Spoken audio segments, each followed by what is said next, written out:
Lifestyle पे और Ayurvedic medicine जो स्पेशली फीमेल हेल्थ से रिलेटेड होगी, क्योंकि जो मेरा ब्रांड है डॉक्टर विभा ओजस, उसका मेन मोटो फीमेल हेल्थ को फोकस किया हुआ है हमने, क्योंकि फीमेल की हेल्थ बहुत ही कॉम्प्लिकेटेड होती है, तो उसको हम बहुत फोकस करते हैं। और इंडिया में ना मेरे को लगता है फीमेल्स अपनी हेल्थ पे ना उतना ध्यान नहीं देती है ना।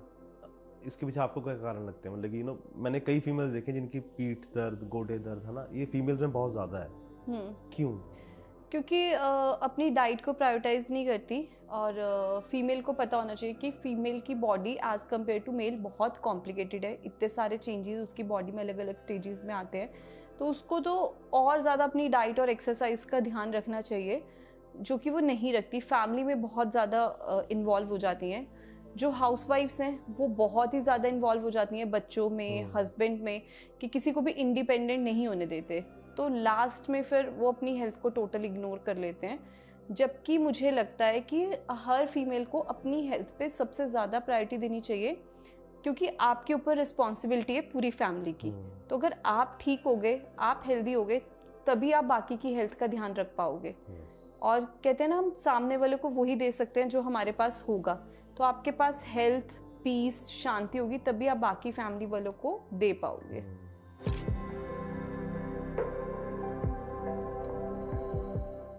हाय मैम। हाय। कैसे हो आप? बहुत ही बढ़िया। आई थिंक कोविड के बाद हम मिल रहे हैं। कोविड Yes, के बाद हमने इंटरव्यू किया था। इंटरव्यू किया है। राइट। तो इतने साल में क्या चेंजेस आए विवाह में? विभा बहुत मेच्योर हो गई है। मेच्योर मैं कहूँगी, समझदार हो गई है, और आई थिंक इमोशनली ज़्यादा स्ट्रांग हो गई हूँ मैं। ओके, तो पहले थोड़ा कम थे? नहीं, I am very strong person, but still I believe I am little bit emotional, तो वो प्रैक्टिकल ज़्यादा हो गई हूँ अब। ओके, और मेरे को लगता है वो होना भी ज़रूरी हाँ, है। विद एज मुझे लगता है कि ज़रूरी भी है। बिल्कुल, बिकॉज आजकल ज़माना भी थोड़ा हाँ। ऐसा ही है। आप विश्वास भी नहीं करते हो, आप लोग ना एक्चुअली हमारा फ़ायदा उठाते हैं, ये चीज़। तो कैसे इस साइड आना हुआ कि मेरे को कुछ हेल्थ में कुछ करना है?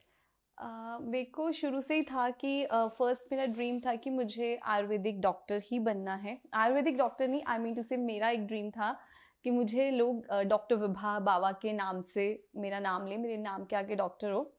तो मैंने एग्ज़ाम दिया, मेडिकल +1 +2 मेडिकल की, देन मेरा MBBS में एडमिशन। आप टाइट तो नहीं हो रही? नहीं नहीं, इसको ठीक थोड़ा है। ठीक कर दूं मैं? नहीं नहीं, ठीक है। ओके। तो उसके बाद MBBS में एडमिशन नहीं हुआ, तो BDS फैमिली ने सजेस्ट नहीं किया, उन्होंने कहा BMS इज़ मच बेटर। तो मुझे इतना पसंद नहीं था, बट ऑप्शन ये थी MBBS के बाद BMS। तो फिर मैंने इसमें करियर स्टार्ट किया और बहुत अच्छे से समझा आयुर्वेदा को, और मुझे लगा कि बहुत अच्छा है मेरी डेस्टिनी के लिए। तो आयुर्वेदा के साथ साथ योगा और फिटनेस में हमारी फैमिली में शुरू से इंटरेस्ट है। मेरे जो ब्रदर हैं वो IT प्रोफेशनल हैं न्यूजीलैंड में, बट स्टिल वो भी एक पर्सनल ट्रेनर है, और साथ साथ मतलब फिटनेस का शुरू से था कि लोगों को हेल्थ प्रोवाइड करनी है। तो आयुर्वेदा के साथ साथ में योगा, डाइटिशियंस, ये सारी चीज़ें स्टार्ट की मैंने। थोड़ा आराम से चलते हैं, बड़ी फास्ट फास्ट कर दिया आपने।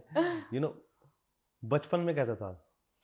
बचपन में मैं ठीक थी। I am not a very topper student, मैं 80s वाली स्टूडेंट थी, एंड बट एक मिनट, लड़कियां ऐसा क्यों बोलती हैं कि 80 मार्क्स आने के बाद भी कि मैं टॉप नहीं करती? लड़के 35 पे भी बहुत खुश हो जाते हैं। पता नहीं, शायद ये हमारी इनबिल्ट होती होगी गर्ल्स की। बट हाँ, 90s में नहीं थी ना, टॉपर नहीं थी, तो एक एवरेज स्टूडेंट थी। तो मुझे लगता है कि एवरेज स्टूडेंट भी अगर उसका विजन क्लियर हो, मेरा विजन बहुत क्लियर था शुरू से। मेरे पेरेंट्स जो थे उन्होंने मेरे और मेरे ब्रदर की अपब्रिंगिंग ऐसे की है, हमें मेल और फीमेल में कोई डिफरेंस समझ नहीं आता। वर्किंग थे मेरे दोनों पेरेंट्स, तो हम शुरू से ही दोनों ब्रदर एंड सिस्टर बहुत इंडिपेंडेंट रहे हैं। और उनकी अपब्रिंगिंग भी ऐसी थी कि विजन हमारा क्लियर था कि हमें लाइफ में क्या क्या करना है। तो जैसे +10th के बाद मेरा क्लियर था कि मुझे मेडिकल लेना है, तो बहुत बार मेरे पेरेंट्स ने बोला कि मेडिकल मत लो, क्योंकि मेडिकल का फ़ी बहुत हाई होता है, और एक मिडिल क्लास के लिए आप बहुत ज़्यादा है मेडिकल का फीस। तो मैंने कहा कि नहीं, अगर मैं लूँगी तो मेडिकल ही लूँगी, नहीं तो आगे नहीं पढ़ूंगी, तो फिर आप मेरी पढ़ाई यहाँ रोक दो। तो फिर वहाँ से चीज़ें स्टार्ट हुई। तो कई बार ना, जैसे आप थे, आपको क्लियरिटी थी कि मेरे को +1 +2 में मेडिकल लेना है और उसके बाद मुझको MBBS करनी है ना। लेकिन आजकल के बच्चों को क्लैरिटी नहीं है ना, कि करना क्या है आगे। तो ऐसा क्या फर्क लगता है आपको कि आज की और आपकी जनरेशन में, कि क्या था कि पेरेंट्स थोड़े समझदार थे या क्या थे, क्या चीजें थी? मुझे लगता था कि पेरेंट्स टच में भी रहते थे बच्चों के। जैसे कि अब मैं देखती हूँ मेरे पास पेरेंट्स आते हैं, चाइल्डहुड ओबेसिटी के केसेस आते हैं। मतलब मुझे बड़ा शॉकिंग लगता है कि आजकल पेरेंट्स बच्चों से डरते हैं। मेरा खुद का टीनेज बेटा है, 13 इयर्स का है वो। तो मेरा और उसका जो कम्युनिकेशन स्किल है काफ़ी स्ट्रांग है। मतलब हम दोनों इट्स लाइक अ फ्रेंड्स। तो मैं कोशिश करती हूँ कि मैं उसको हेल्प कर पाऊँ कि उसका क्या विजन है। तो विजन के लिए पेरेंट्स को अपने बच्चे के साथ टाइम स्पेंड करना बहुत इंपॉर्टेंट है। तो मैं हमेशा उससे पूछती हूँ कि आप क्या सोचते हो, क्या बनना चाहते हो। अभी 9th क्लास में बच्चों की गर्लफ्रेंड बननी स्टार्ट हो जाती है कि आपका कुछ ऐसा तो नहीं है इंटरेस्ट, या मतलब हर चीज़ बहुत कम्युनिकेशन बहुत स्ट्रांग होना चाहिए। और जैसे मेरे बेटे का कुकिंग में बहुत इंटरेस्ट है, बट उसका मुझे साथ के साथ पता है कि वो बिजनेस में ही आएगा। तो कुकिंग में अगर आपका इंटरेस्ट है तो आप उससे एक आइडिया ले सकते हो कि आपका बच्चा क्रिएटिव कुछ चीज़ करना चाहेगा, तो क्रिएटिविटी में आप उसे ऐड ऑन कर सकते हो। तो पेरेंट्स की ना कम्युनिकेशंस बहुत बहुत कम हो गई है बच्चों के साथ। टाइम भी कम हो गया ना आजकल। टाइम कम है, मैं खुद वर्किंग हूँ, ठीक है, लेकिन अगर फिर भी मेरी कोशिश होती है कि मेरे दिन का आधा 1 घंटा मैं उसके साथ बहुत अच्छे से टाइम स्पेंड करूँ। शाम को उसको गेड़ी पे ले जाऊँ कि कुछ खा लिया और बात कर ली, इस तरह से। तो ये टाइम देना पड़ता है। बिल्कुल, और टाइम तो निकालना पड़ेगा और टाइम निकालना पड़ेगा। बच्चों के लिए नहीं निकालेंगे तो किसके लिए हाँ, करेंगे? क्योंकि मैंने कहा ना हमारी अपब्रिंगिंग बहुत अच्छी थी, एनवायरनमेंट बहुत अच्छा था। मेरे दोनों पेरेंट्स वर्किंग थे। हम लोग 3 मंथ से हम क्रेच में रहे हैं, मैं और मेरा ब्रदर। लेकिन उसके बाद भी मेरे पेरेंट्स ने कोशिश की कि वो ज़्यादा से ज़्यादा टाइम हमें दे सकें। ऑफिस के बाद घुमाने लेके जाना, वीकेंड्स पे टाइम स्पेंड करना। तो मुझे लगता है कि अगर मैं उस अपब्रिंगिंग का 10-20% भी अपने बेटे को दे दूंगी तो काफ़ी अच्छी अपब्रिंगिंग कर पाऊंगी मैं भी। तो जब +1 +2 हो गई है ना, उसके बाद फिर कहाँ से की BMS? BMS bachelor in Ayurveda and medical sciences. और मैंने BMS किया लुधियाना से। गुरु नानक आयुर्वेदिक मेडिकल कॉलेज है, Baba Faridkot university of health sciences से रजिस्टर है। ये 5.5 ईयर्स की डिग्री है। इसी के बीच में हमें मॉडर्न साइंस पढ़ाई जाती है एंड योगा भी रहता है हमारा। प्रॉपर हमारी आयुर्वेदिक मेडिसिन की संहिताएं होती हैं, चरक संहिता, शुश्र संहिता। तो 5.5 साल मैंने आयुर्वेदा पढ़ने के बाद मेरी सिविल हॉस्पिटल मोहाली में ट्रेनिंग थी मेडिसिन में। एंड उसके बाद मेरी शादी हो गई पंचकुला। देन मैंने अपना जॉब स्टार्ट किया एज अ मेडिकल ऑफिसर। आप फिर बहुत जल्दी मैं एक्चुअली बीच की चीजें जानना चाहता हूँ कि बचपन कहाँ बीता, पहले ये बताओ।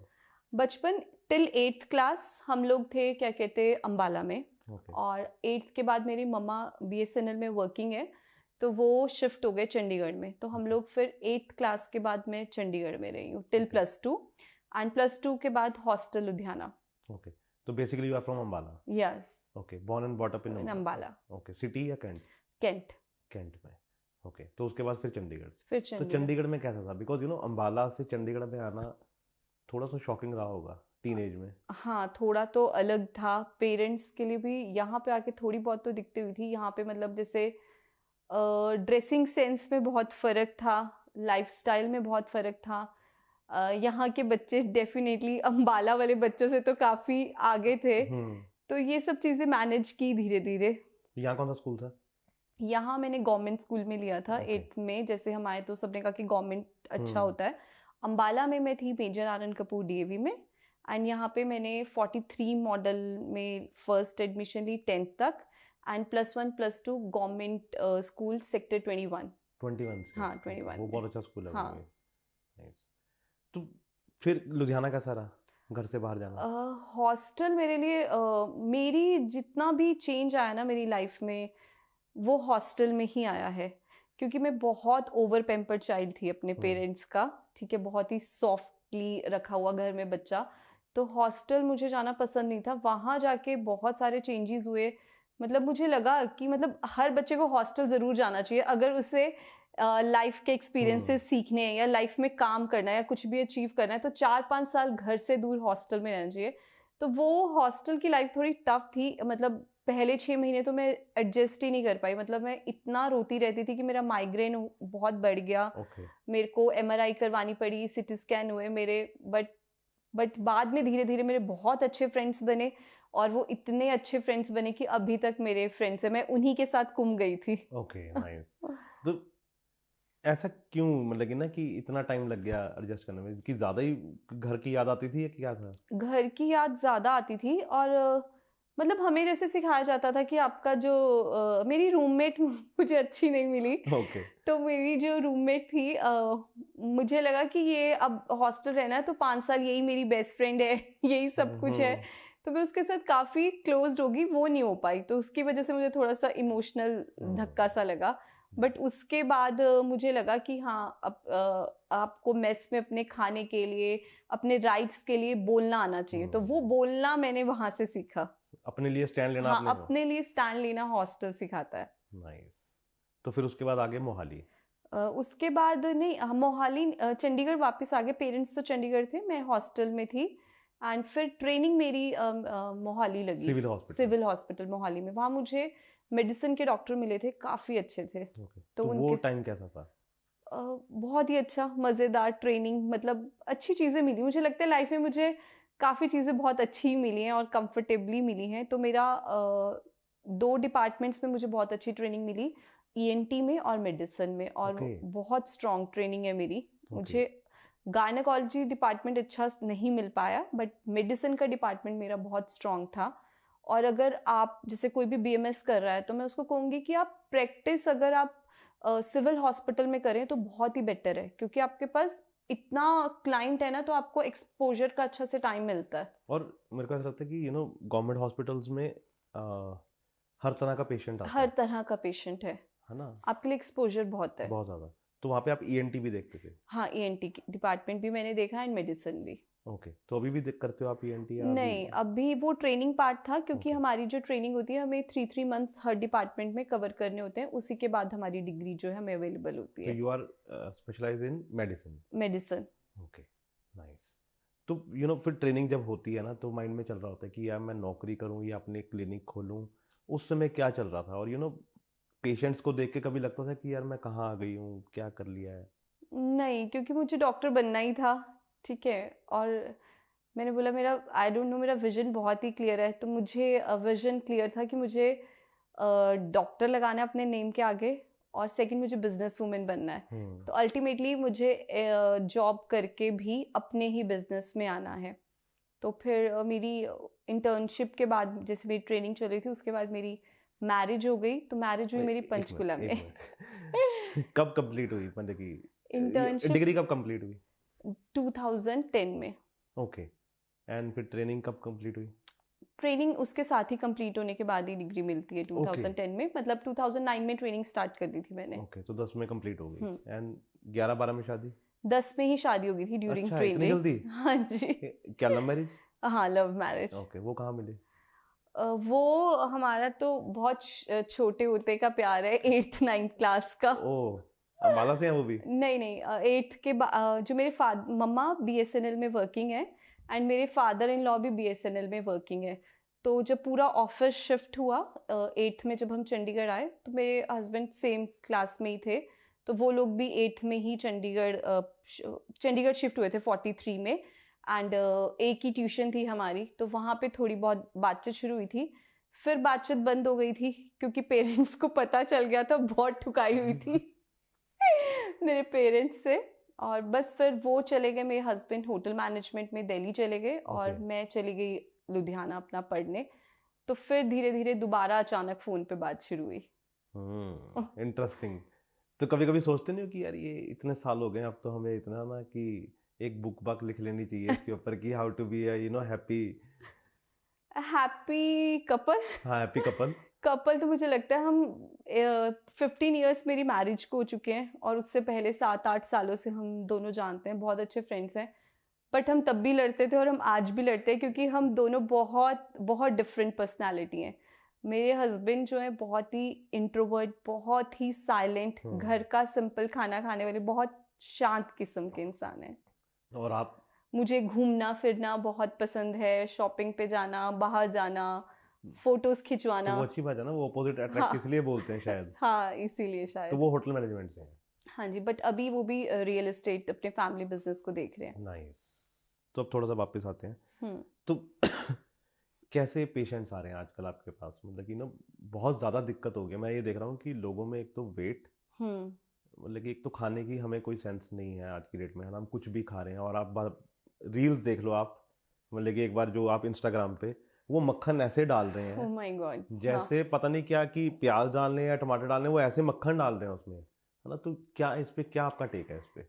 तो अभी तो मैं जैसे ओबेसिटी मैनेजमेंट ही कर रही हूँ थ्रू डाइट एंड न्यूट्रिशन। मेरा खुद का स्टूडियो भी है, और नाउ मैंने जो अपनी सर्टिफिकेशन है ऑन्कोलॉजी न्यूट्रिशन में भी स्पेशलाइजेशन कर ली है, स्पेशली कैंसर पेशेंट्स में। तो अभी एक्चुअली क्या, इन्फॉर्मेशन बहुत ज़्यादा है, लेकिन वो आधी अधूरी इन्फॉर्मेशन है। ऐसा नहीं है कि क्या कहते पूरी इन्फॉर्मेशन हर कोई दे रहा है, और लोगों ने पतले होने को एक ट्रेंड बना लिया है कि मेरी फ्रेंड इंटरमिटेंट कर रही है, वो कीटो कर रही है, तो उसको कर रहा है। अपनी बॉडी को कोई नहीं समझ पा रहा, एंड स्ट्रेस बहुत बढ़ गया है। स्ट्रेस के पेशेंट ज़्यादा है। आजकल डाइट की और हेल्थ की, जो वेट की प्रॉब्लम बेसिकली बच्चों में बहुत ज़्यादा है, जैसे आपने भी बोला कि बच्चों में बहुत ज़्यादा है। बहुत ही तो ज़्यादा। इसका सबसे मेन कारण क्या है? मतलब कि मेन कारण पेरेंट्स की इग्नोरेंस। बच्चों के केस में तो मैं डेफिनेटली बोलूँगी, क्योंकि मतलब पेरेंट्स आ रहे हैं, वो कह रहे हैं बच्चे सुनते ही नहीं। मतलब मुझे नहीं समझ आता कि बच्चे क्यों नहीं सुनते। आपको उनको, मैं ये नहीं कह रही कि आप उनके साथ बहुत स्ट्रिक्ट हो, बट आपका एक रिलेशन बच्चे को पता होना चाहिए कि आप पेरेंट हो, वो पेरेंट नहीं है आपके। तो इतना रोब होना चाहिए जो हमारे टाइम पे था कि अगर एक गलती की तो चटाके। अब वो अगर आप चटाके नहीं भी दे रहे तो एटलीस्ट एक आपका रोब होना चाहिए, वो खत्म हो गया। तो क्या कहते हैं, पेरेंट्स वर्किंग है तो कन्वीनियंस फूड, बच्चे बहुत ज़िद्दी हैं, गैजेट्स बहुत ज़्यादा यूज़ करते हैं। गैजेट्स अगर यूज़ कर रहे हैं तो एक रीज़न ये है कि हमारा जो गट का ब्रेन के साथ रिलेशन ख़त्म हो चुका है, ब्रेन न्यूरोट्रांसमीटर से। तो हमें पता ही नहीं चलता हमें कितनी भूख लगी है, कितनी नहीं लगी। हम बहुत ज़्यादा खा जाते हैं मोबाइल देखते हुए, टीवी देखते हुए। बहुत जल्दी जल्दी खाते हैं, जिसकी वजह से क्या कहते हैं हमारी जो क्या कहते हैं बॉडी में एयर जो है ट्रैप हो जाती है, ब्लॉटिंग इश्यूज होते हैं, खाना डाइजेस्ट नहीं होता। तो बहुत सारे इश्यूज हैं। स्ट्रेस एक मेन इशू है, क्या कहते बच्चों का। पेरेंट्स खुद बहुत ज़्यादा स्ट्रेस में रहते हैं। मतलब मुझे लगता है स्ट्रेस और एंग्जाइटी आफ्टर कोविड, मतलब प्रैक्टिस में ना सडन चेंज आया। कोविड से पहले प्रैक्टिस एक अलग थी। लोगों को पतला होना था, डाइट करते थे, डाइट लाइक कि फैशन मॉडल्स के लिए, सेलिब्रिटीज़ के लिए। पर आफ्टर कोविड सबको हेल्थ की वैल्यू थोड़ी सी समझ आई है, और स्ट्रेस और एंग्जाइटी बहुत बढ़ गया है। तो पेरेंट्स खुद ही इतने स्ट्रेस और एंग्जाइटी में है ना, मेरे पास आते हैं जब मदर्स को मैं डिस्कस करती हूँ, वो बच्चों को कैसी वाइब्स देंगी। तो मदर्स ही स्ट्रांग नहीं है, पेरेंट्स ही स्ट्रांग नहीं है, उनकी बॉन्डिंग ही स्ट्रांग नहीं है। तो इसीलिए बच्चों पे बहुत ज़्यादा साइड इफेक्ट आ रहे हैं। तो वो अपना प्यार शो करने के लिए जंक फूड, अकेडमी नहीं भेजना, और उनकी फिजिकल हेल्थ को प्रायोरिटी नहीं समझना। मेरे पास एक मदर और डॉटर आते थे। डॉटर आई थिंक 10 ईयर्स की थी, वेट इज 75 kg। तो मैंने बोला कि आप इनको कुछ फिजिकल एक्टिविटी और एकेडमी में आप स्टार्ट करवा दो। बोलते कि नहीं, इसके पास टाइम नहीं है, इसको पढ़ाई करनी है। बट विदाउट हेल्थ वो कैसे ही पढ़ाई करेगी, उसके ब्रेन सेल्स ही नहीं अच्छे चलेंगे। सही बात है। तो वेट रिड्यूस पेरेंट्स की बहुत ज़्यादा गलती है। क्योंकि मुझे लगता है कि पेरेंट्स को अगर अपने बच्चे को कुछ सिखाना है तो उसको बहुत स्ट्रांग होना ही पड़ेगा, क्योंकि वो आपके बोलने से नहीं सीखेंगे, आपके डिसिप्लिन से सीखेंगे। अगर मैं इसलिए ऐसा बोल सकती हूँ क्योंकि मेरा खुद का बेटा है, टीनेज बेटा है। तो अगर मुझे उसे कुछ सिखाना है तो पहले मुझे बहुत डिसिप्लिन होना पड़ेगा, मुझे एक रूटीन फॉलो करना पड़ेगा, तभी उसको फॉलो करेगा। अगर जैसे मेरे घर का रूल है कि मोबाइल देखते हुए खाना कोई नहीं खाएगा, वो मेरे लिए भी है, मेरे बेटे के लिए भी है, मेरे हस्बैंड के लिए भी है। तो ऐसे कुछ कॉमन रूल्स हमें बनाने पड़ेंगे कि 10 बजे के बाद किसी के लिए खाना नहीं है। मेरा किचन 10 बजे के बाद बंद है। अगर मेरे हस्बैंड आए तो वो खुद उनका बना के रख देंगे, लेट आ रहे हैं तो खा सकते हैं, नहीं हमारे सोने का, लेटने का, रेस्ट करने का टाइम हो जाएगा। तो कुछ बेसिक रूल्स होने चाहिए। घर में रूल्स ही नहीं है। हाँ, सबसे बड़ी दिक्कत ये है कि रूल्स नहीं है। और जब मैं बड़ा हो रहा था तो मेरे को याद है कि हमारी मम्मी वर्किंग थी, तो वो क्या करते थे, वो खाना बना के रख जाते थे, है ना, कि हमें कभी भी आज तक ना बोलना नहीं पड़ा, हमें अब खुद गर्म करके खाना पड़ता था। हाँ, तो वो पता होता था हमें। और आज भी वही है कि जैसे आपने बोला कि 10 बजे के बाद वो नहीं है, तो 8 बजे वो मेरे को फोन करते हैं कि खाना खाना है। हाँ, नहीं खाना तो उसके बाद खाना नहीं खाना तो मिलेगा वर्किंग, भी नहीं। हाँ, वर्किंग पेरेंट्स के बच्चे मेरे को लगता है ऑलरेडी इंडिपेंडेंट होते हैं। जैसे मैं और मेरा भाई बहुत इंडिपेंडेंट है। अब मेरे बेटे से मिलो, सब लोग कहते हैं बहुत इंडिपेंडेंट है, वो इतनी अच्छी कुकिंग करता है। मतलब अगर मैं शाम को क्लिनिक से घर जाती हूँ तो मुझसे पूछता है मम्मी कुछ बना दूं। वो मेरे को खाना गर्म करके देता है कि अगर अकेडमी से आके कि वो शाम से स्कूल फ्री हो गया कि मम्मा थक के आएगी। तो इतना आपका रिलेशन होना चाहिए बच्चों का। यस। तो क्या बनाता सबसे अच्छा? वो केक्स बहुत अच्छे बनाता क्या है। बात है। और पनीर ग्रिल करके देता है, क्योंकि मैं तो नॉर्मली शाम को ऐसे सूप, ब्रोकली, पनीर ये सब स्नैक्स में लेती हूँ, तो वो बहुत अच्छे से ग्रिल कर लेता है। ऑमलेट, एग, मतलब हर चीज। चाय बहुत अच्छी बनाता मैंने है। कहा आपने पूरा ट्रेन कर दिया उसको। मैंने उसका उसका शौक है। मुझे लगता है उसे किचन में, वो मुझसे पहले ना किचन में गन डाल देता था, तो मैं उसे किचन यूज करने नहीं देती थी। तो मुझे बोलता है कि किचन यूज करने दो, मैं साफ कर दूंगा। तो अब हम उसे किचन दे देते हैं, तो उसको पता है कि वो कुक करेगा, उसके बाद उसे पूरा स्लैब क्लियर करना है। और ये ना बहुत अच्छी आदत है। मेरे को लगता है कि लड़का हो चाहे लड़की हो, उसको खाना बनाना तो आना चाहिए। It's a life skill. आपको एटलीस्ट इतना आना चाहिए कि क्या कहते हैं कि आप कहीं पे भी रह के अपना गुजारा कर सको। यस। कल को उसने हॉस्टल जाना हाँ, है, कहीं पे भी जाना है, कहीं पे बाहर भी रहना जाना है, है। तो उसको बनाना नहीं। और मेरे घर में तो 2 शेफ्स है, मेरा बेटा और मेरे हस्बैंड। सही होटल बात है। मैनेजमेंट उनकी स्पेशलिटी इंडियन फूड में, इसलिए मैं खाने वालों में से हूँ। तो सही है ना आपके लिए हाँ, कि आज उनकी बारी, आज उनकी बारी। उनकी बारी। सही बात कभी है। कभी तो कंपटीशन होता है। जैसे अगर मुझे याद है एक बार मेरे हस्बैंड ने मेरे लिए पपाया स्मूदी बनाई, तो मैंने चीकू को बोला कि, मैं उसे प्यार से चीकू बोलती हूँ, वैसे काव्यांश है, कि पापा ने बनाई है, बहुत ही अच्छी है। तो फिर उसने बनाई कि आप बताओ, कि हम सच बताओ कि पापा की अच्छी है या मेरी अच्छी। मैंने कहा तुम मुझे क्यों दो दो डिप्लोमेटिक गिलास क्यों? कर रहे हो। सही बात है। और फिर कनुज ने उसे अपनी रेसिपी नहीं दी, तो उसने बोला कि हाँ ठीक है, शेफ अपनी रेसिपी नहीं देते। सही बात तो फिर है। जाके मैंने अपने हस्बैंड को बोला दे दो उसे अपनी रेसिपी। सही बात है। और बच्चे को यही होता है कि मैंने जो चीज बनाई है वो अच्छी हो बस। सबसे बेस्ट हो। यस। और मम्मी से तो वैसे भी लड़कों का बहुत ज्यादा होता बहुत अटैचमेंट होती है ये है। चीज। तो अभी और क्या चल रहा है आपकी लाइफ में? अभी right now I am in diet clinics है मेरे, पीर मशल्ला सेक्टर 20 के साथ, सेक्टर 8 पंचकुला और अंबाला में। एंड रेस्ट ऑनलाइन प्रैक्टिस करते हैं। प्लस मैं एजुकेशनल उसमें आ चुकी हूँ, इंस्टीट्यूट में, from last 4 years, more than 5 years. Okay, तो उसमें हम डिप्लोमास प्रोवाइड करते हैं। Diploma in dietetic and nutrition, diploma in yoga and naturopathies. तो हम सर्टिफिकेशन देते हैं। हमने एफिलेशन लिए all India counselling of paramedical courses से। तो 1 ईयर का डिप्लोमा होता है, 6 मंथ्स का डिप्लोमा होता है। इसके अलावा मैं स्टूडेंट्स को इंटर्नशिप प्रोवाइड करती हूँ। ऑनलाइन योगा के क्लाइंट्स हैं मेरे, उनको मैं डील करती हूँ।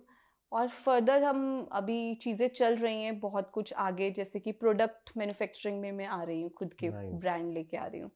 लाइफस्टाइल या लाइफस्टाइल पे और आयुर्वेदिक मेडिसिन जो स्पेशली फीमेल हेल्थ से रिलेटेड होगी, क्योंकि जो मेरा ब्रांड है डॉक्टर विभा ओजस, उसका मेन मोटो फीमेल हेल्थ को फोकस किया हुआ है हमने। क्योंकि फीमेल की हेल्थ बहुत ही कॉम्प्लिकेटेड होती है, तो उसको हम बहुत फोकस करते हैं। और इंडिया में ना मेरे को लगता है फीमेल्स अपनी हेल्थ पे ना उतना ध्यान नहीं देती है ना। इसके पीछे आपको क्या कारण लगते हैं? मतलब कि मैंने कई फीमेल्स देखे जिनकी पीठ दर्द, गोडे दर्द है ना, ये फीमेल्स में बहुत ज्यादा है। क्यों? क्योंकि अपनी डाइट को प्रायोरिटाइज नहीं करती। और फीमेल को पता होना चाहिए कि फीमेल की body as compare to male बहुत कॉम्प्लिकेटेड है। इतने सारे चेंजेस उसकी बॉडी में अलग अलग स्टेजेस में आते हैं, तो उसको तो और ज़्यादा अपनी डाइट और एक्सरसाइज का ध्यान रखना चाहिए, जो कि वो नहीं रखती। फैमिली में बहुत ज़्यादा इन्वॉल्व हो जाती हैं। जो हाउसवाइफ्स हैं वो बहुत ही ज़्यादा इन्वॉल्व हो जाती हैं बच्चों में, हस्बैंड में, कि किसी को भी इंडिपेंडेंट नहीं होने देते। तो लास्ट में फिर वो अपनी हेल्थ को टोटल इग्नोर कर लेते हैं। जबकि मुझे लगता है कि हर फीमेल को अपनी हेल्थ पे सबसे ज़्यादा प्रायोरिटी देनी चाहिए, क्योंकि आपके ऊपर रिस्पॉन्सिबिलिटी है पूरी फैमिली की। तो अगर आप ठीक हो गए, आप हेल्दी हो गए, तभी आप बाकी की हेल्थ का ध्यान रख पाओगे। और कहते हैं ना, हम सामने वाले को वही दे सकते हैं जो हमारे पास होगा। तो आपके पास हेल्थ, पीस, शांति होगी, तभी आप बाकी फैमिली वालों को दे पाओगे। बट वो उसको इग्नोर कर देती है। इग्नोर। और मेरे को लगता है कि जब जैसे आपने बोला हाउसवाइफ होती है ना, तो वो मेरे बच्चे के लिए या हस्बैंड के लिए या इन लॉज के लिए है ना, अपनी प्रायोरिटी वो सबसे लास्ट में रखती हैं। जबकि हेल्थ आपकी सबसे पहले नंबर पे होनी चाहिए, कि सबसे पहले मैं अच्छा खाऊं, उसके बाद हाँ, तभी सब अच्छे रहेंगे। तभी। ये मेरे तो इन लॉज का रूल था। मेरी मदर इन लॉ ने जब मेरी शादी हो गई तो पहले ही रूल बनाया था, मेरी जेठानी भी हैं, कि पहले तुम लोग खा लो आराम से, फिर खाएंगे सब, तुमको वेट नहीं करनी किसी की हाँ, खाने सही की, बात है तुम अपना खाना टाइम पे खाओ, जिसको जो खाना है, कि आए ना आए आए ना आए तुम अपना खाओ। नहीं तो हमारे इंडियन फैमिलीज में क्या होता है कि हस्बैंड नहीं आया तो हाँ, वाइफ भी तो नहीं मेरी खाएगी, मदर इन लॉ बहुत कूल हैं, तो उन्होंने शुरू से हमें भी कूल बना के कि रखा है। खा के खत्म करो। खत्म करो, तुमको जो खाना है अपने लिए स्पेशल खाना है, खा लो। सही बात है। तो अभी जैसे आप पेशेंट्स को मिलते हो तो जैसे आपने बच्चों का बताया है ना कि सबसे बड़ी चीज़ है कि पेरेंट्स का इग्नोरेंस है ना, और पेरेंट्स की ओवर पोसेसिवनेस भी मैं कहूँगी, क्योंकि बच्चे लेट होते हैं, प्रेगनेंसी फर्टिलिटी इश्यूज इतने ज़्यादा हैं, हर एक को बच्चा बहुत ही मुश्किल से हो रहा है, तो पेरेंट्स बहुत ओवर अटैच्ड हैं उस बच्चे से, उसके लिए वो हर जिद उसकी पूरी कर रहे हैं, तो वहीं से सारी चीज़ें गड़बड़ हो रही हैं। तो लेकिन जो बड़े लोग हैं उनमें क्यों ऐसा हो रहा है कि वो भी बहुत ज़्यादा आजकल लेप्रोस्कोपी बहुत करा रहे हैं लोग, है ना, कि वेट इतना ज़्यादा बढ़ रहा है कि वो कम ही नहीं कर पा रहे हैं, है ना, वो कोशिश भी नहीं कर पा रहे हैं कि वो कम करें। जैसे मैं जब अपना वेट मेरा बहुत ज़्यादा था तो मैं डॉक्टर के पास गया एक बार लेप्रोस्कोपी के लिए कि मेरे को कम करना है, तो डॉक्टर ने बोला कि बॉडी खराब हो जाएगी, डेफिनेटली, तो जितना नेचुरली हो सकता है उसको कम कर, है ना। तो फिर मेरे को धीरे धीरे मैंने कम किया उसको। तो ऐसा क्यों हो रहा है कि हम कम ही नहीं कर पा रहे हैं? लोग ना सेडेंटरी लाइफस्टाइल बहुत हो गया, स्ट्रेस एक मेन रीज़न है। देखो, आपकी मेंटल हेल्थ कंट्रोल में नहीं होती, आप बहुत ज़्यादा स्ट्रेस में, तो आपके बॉडी में इन्फ्लेमेशन होगी, क्रेविंग्स बहुत ज़्यादा होंगी, आप कुछ भी खाओगे, और दूसरी बात आप कुछ कर नहीं पाओगे क्योंकि आपकी मेंटल हेल्थ नहीं है। और same with the physical health, अगर आप मोटे हो तो भी आपकी मेंटल हेल्थ खराब होगी, क्योंकि आप ज़्यादा एक्सरसाइज नहीं करोगे तो आपका ब्रेन सुस्त होता जाएगा, आपको धीरे धीरे थायराइड होने लगेगा। थायराइड ही एक बड़ी प्रॉब्लम है जिसकी वजह से बाकी हार्मोन्स भी हमारे इफेक्ट होते हैं, तो थायराइड आलसी कर देता है, सुस्ती आ जाती है, तो अपने कंट्रोल से चीज़ें बाहर होती जाती हैं। तो स्ट्रेस एक मेन रीज़न है, और स्ट्रेस ही मैं बोलूँगी कि एक मेन रीज़न है कि लोग सोचते ज़्यादा हैं, करते कम हैं। ओवर थिंकिंग जो है ना आज के टाइम में इतनी बड़ी प्रॉब्लम है ना, मतलब मैं कोविड के बाद से डेली क्लाइंट से मिल रही हूँ, हर दूसरा बंदा ओवर थिंकिंग में, प्रेजेंट में तो कोई रह ही नहीं रहा। बहुत लोग ऐसे हैं, अगर मैं यहाँ बात कर रही हूँ तो उनका दिमाग कहीं और ही चल रहा होगा, और मरने से लोगों को मुझे नहीं पता क्यों इतना डर लगता है। मतलब डर में जी रहे हैं लोग ना, जी नहीं रहे एक्चुअली, डर में जी रहे हैं कि मेरे बच्चे को कुछ ना हो जाए, मुझे कुछ ना हो जाए। कोई भी टेस्ट उनके खराब आते हैं, वो इतना डर जाते हैं ना, मतलब डाइट शुरू करने से पहले भी, तो डर बहुत ज़्यादा है।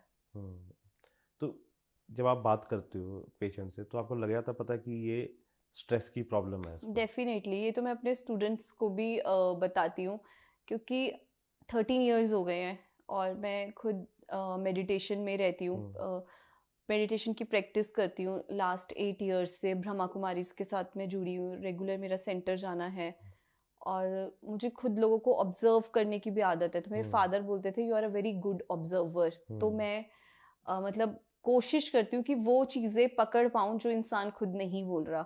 तो यही मैं अपने स्टूडेंट्स को कहती हूँ कि 4 चीज़ें वो आपको बता रहा है अपने टेस्ट, 4 आपको ऑब्जर्व करनी है, क्योंकि किसी को भी कह दो ना कि आपको एंजाइटी है और डिप्रेशन है, वो आपसे लड़ना शुरू हो जाएगा कि आपने कैसे बोल दिया। लोग मानते ही नहीं है कि उनमें कुछ प्रॉब्लम है, अगर वो मानेंगे तभी उसका सोल्यूशन निकालेंगे। जबकि मुझे लगता है एंजाइटी और डिप्रेशन छोटे छोटे बच्चों में ही है।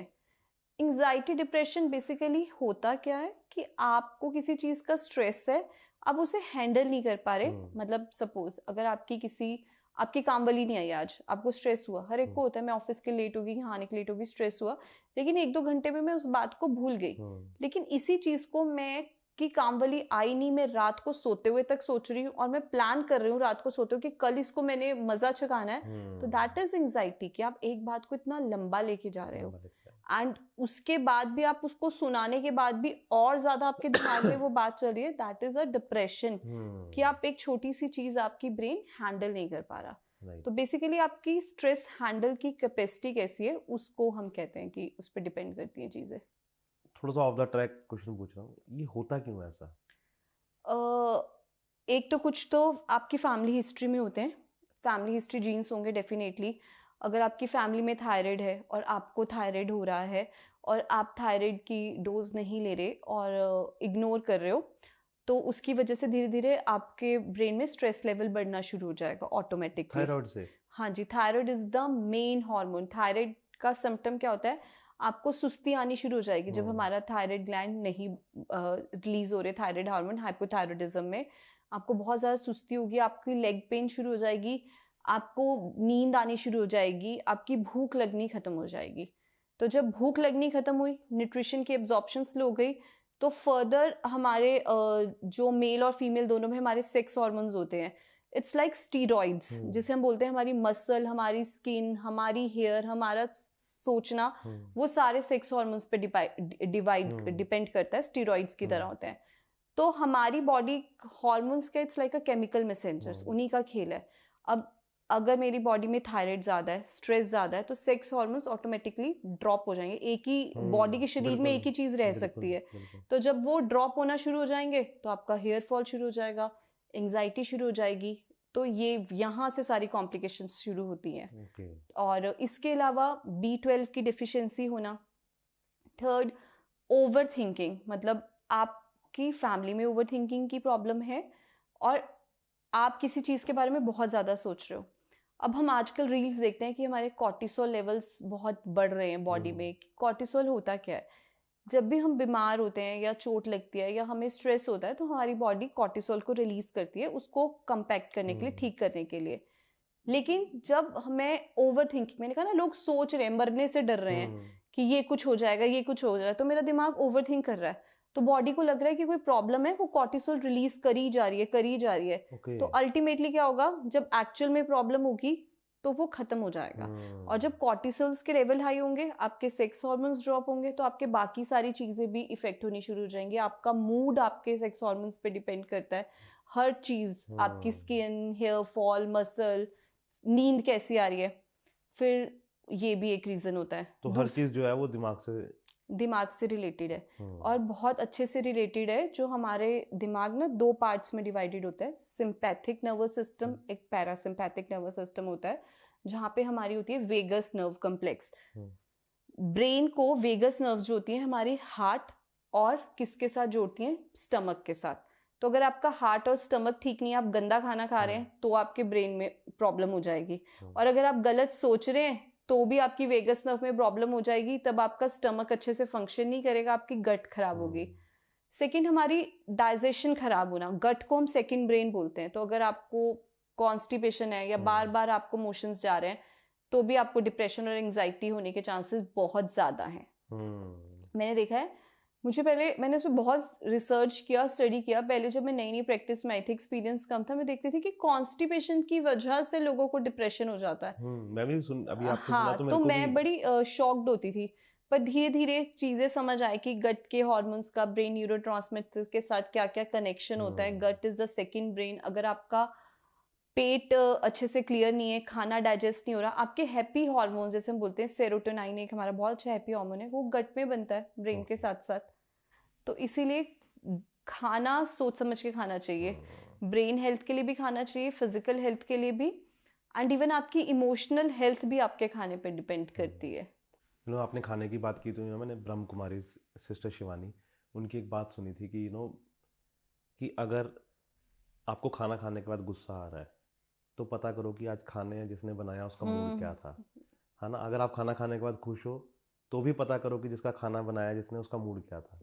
तो ये बहुत डिपेंड करता है कि बहुत ज़्यादा। मेरे तो घर में जो मेड है, मैंने उसको बोला हुआ है, मैंने कहा जब तेरा मूड खराब हो ना, मत बनाया कर, हम बाहर से ऑर्डर कर लेंगे या हम में से तीनों में से कोई भी बना लेगा, बट तुम मत बनाना, क्योंकि वो डेफिनेटली आपके उसमें दिखेगा ही दिखेगा। तो इसीलिए खुद भी खाना खाओ तो उसको वाइब्स दे के खाओ, खुश होके खाओ। मेरे को मतलब मैं अपने क्लाइंट्स को सिखाती हूँ, जब वो डाइट करते हैं ना और उनका वेट कभी स्टक हो जाएगा, मैं तो डाइट कर रहा हूँ, वेट नहीं जा रहा है, ये हो रहा है, मैंने कहा एटलीस्ट आप हेल्दी खा रहे हो, उसको वाइब्स दो कि इससे मेरी बॉडी में इन्फ्लामेशन निकल रही है, बीमारियां दूर हो रही हैं। तो जब आप वाइब्स दे के खाओगे, आपकी लाइफ चेंज होती जाएगी।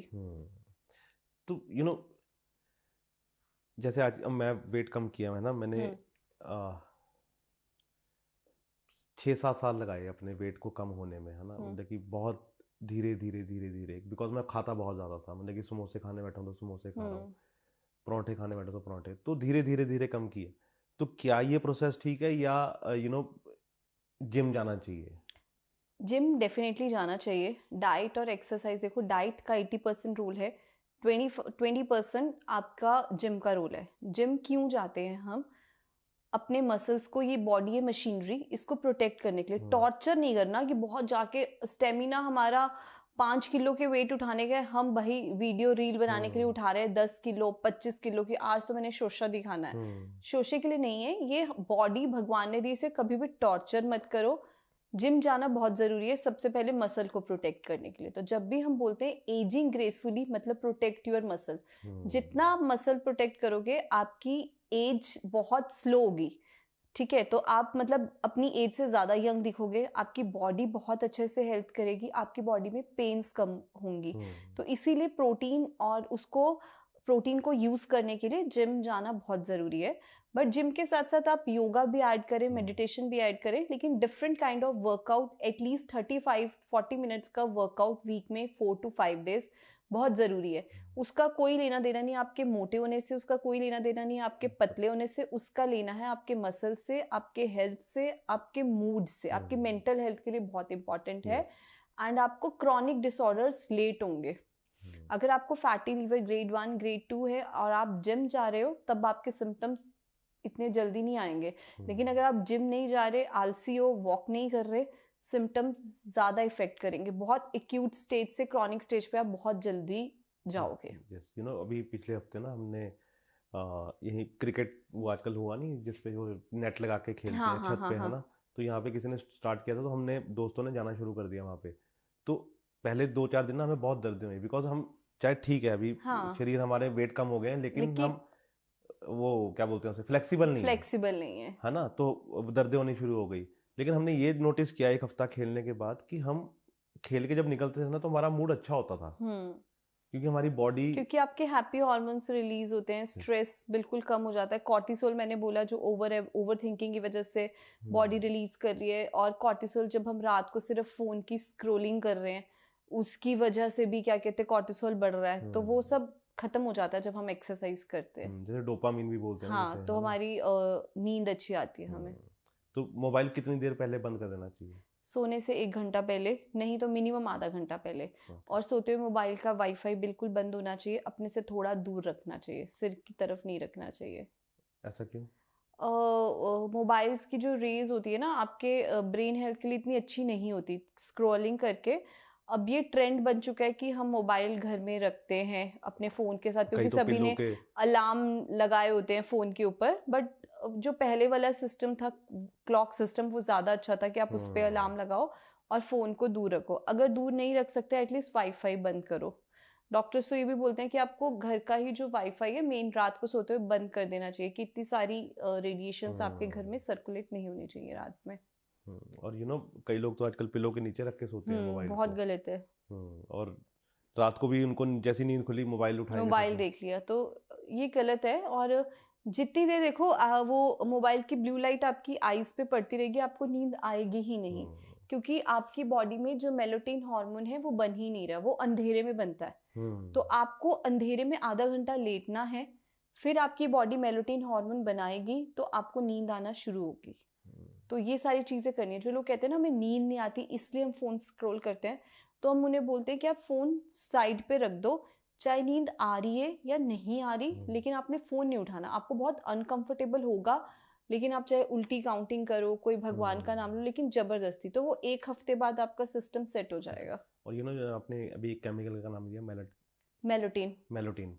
ये जो अपना कॉल सेंटर्स में काम करते हैं नाइट शिफ्ट में, उनके अंदर भी डेफिशिएंट होता है मेलाटोनिन ना, बिकॉज क्योंकि वो रात को जाग रहे हैं, उनका स्लीप साइकिल बहुत उल्टा हो जाता है, तो उसमें भी प्रॉब्लम आती है। तो ये नेचुरली इसको हील किया है। हाँ, और जैसे आप पंपकिन सीड्स अपनी डाइट में खाना शुरू करो, उसमें एंजाइम होता है ट्रिप्टोफैन एंजाइम, वो मेलाटोनिन हार्मोन को बनाता है। कैमोमाइल टी में देती हूँ बहुत सारे क्लाइंट्स को, रात को हर एक को लेनी ही चाहिए इतने। कैमोमाइल टी, ठीक है, ये फ्लावर बेस्ड टी है।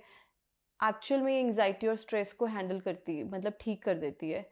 तो आप इसको रात को लेके सो, बहुत अच्छी नींद आएगी। तो कई बार मैं डाइट में सिर्फ यही देती हूँ और लोग मुझे पूछते हैं कि क्या दे दिया आपने, मतलब हम तो 1 हफ्ते की डाइट से बहुत ही अच्छा फील कर रहे हैं, नींद आ रहे हैं। तो ये फ्लावर बेस्ड टीज जो है ये आपको अपने डाइट में लेते रहना चाहिए बीच बीच में। तो ये कहाँ मिलती हैं?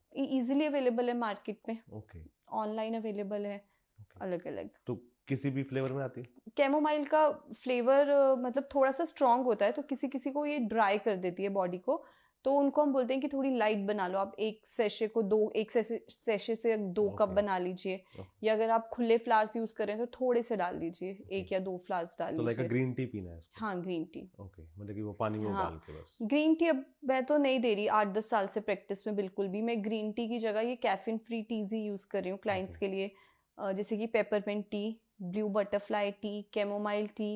ये मेरी कुछ चॉइसेस हैं जो मैं अपने क्लाइंट्स को प्रोवाइड करती हूँ। और बिस्किट कौन से आप बोलोगे खाने के लिए? बिस्किट तो मेरे देखो को ना वो बेकरी वाले बिस्किट बहुत स्वाद लगते हैं और मैं ना उनसे पीछा छुड़ाना चाहता हूँ। हाँ क्योंकि मैं चाय में डुबो के ना आधा पैकेट खत्म कर देता हूँ। और बिस्किट्स में बहुत कैलोरीज होती हैं बेकरी। वैसे तो बिस्किट तो कोई नहीं खाना चाहिए, बट अगर फिर भी खाना है तो मैरी लाइट में बोल देती हूँ खा लो, या मोनेको खा लो, क्योंकि उसमें कैलोरी 19 होती है। लोग बोलेंगे यहाँ पे देख के बहुत सारे डाइटिशियंस की मैं गलत बोल रही हूँ, मैरी लाइट मैदे का होता है, बट उसमें कैलोरीज 19 है। अगर आपको मन कर रहा है तो एक पतले से मैरी लाइट या 2 खा के आपको इतना इफेक्ट नहीं होगा, आपकी कैलोरीज खराब नहीं होंगी। लेकिन अगर आप बेकरी का बिस्किट खा रहे हो एक, या ओट्स कुकी खा रहे हो, या जो हमारी मल्टीग्रेन कुकीज आती हैं, उस सब में 53 to 54 कैलोरीज हो रही हैं। तो अगर सोचो आपने 2 से 3 बिस्किट खा लिया, आपने 1.5 रोटी खा ली। रस आप ले रहे हो, सूजी का रस है, उसमें ऑयल भी बहुत ज्यादा है, उसमें भी 50 to 60 कैलोरीज आपकी जा रही हैं, 53 तक अप्रॉक्सीमेटली। तो वो भी कोई इतना बेटर नहीं है।